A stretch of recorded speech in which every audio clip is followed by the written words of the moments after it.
Over the past 100 years, no other natural disaster in the U.S. has caused more death and destruction than floods. They can happen any place, any day, any time. And they will likely only get worse.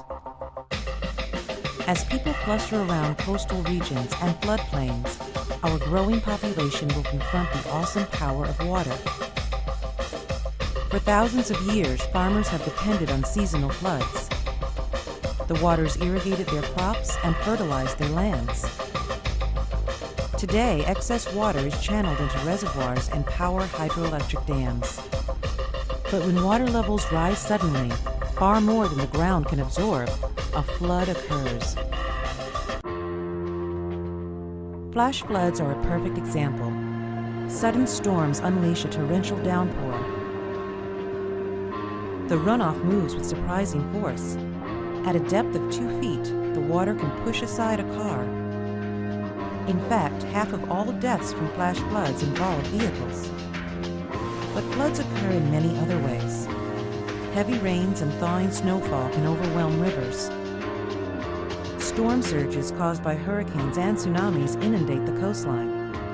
Landslides and mud flows can displace large volumes of water. Dams break, levees fail. In the Great Mississippi Flood of 1993, several of these factors came into play. Over 10,000 square miles of the Midwestern United States were overwhelmed with rain. In a cruel twist, the earthen dams known as levees along the upper Mississippi River forced the water to flow downstream faster and stronger. Communities further downriver were hit with the full brunt of the Mississippi. 2/3 of all the levees were breached. Though towns rallied to protect their lives and livelihoods, the damage was still immense. Over $10 billion in damages, 56,000 homes flooded or destroyed, and some 50 people were killed.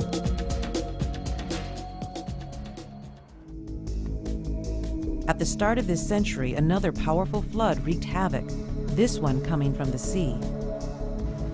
The storm surges of Hurricane Katrina submerged 80% of the city of New Orleans.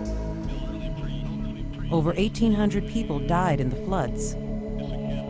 The damage has been estimated at over $80 billion. In some ways, the New Orleans disaster was unique. Much of the city lies below sea level, and despite years of warning, the city was woefully unprepared to handle a breach of the levees which kept it dry. But we are still vulnerable. Sea levels may rise. Coastlines could erode. Rain patterns might change. Snowpacks could melt.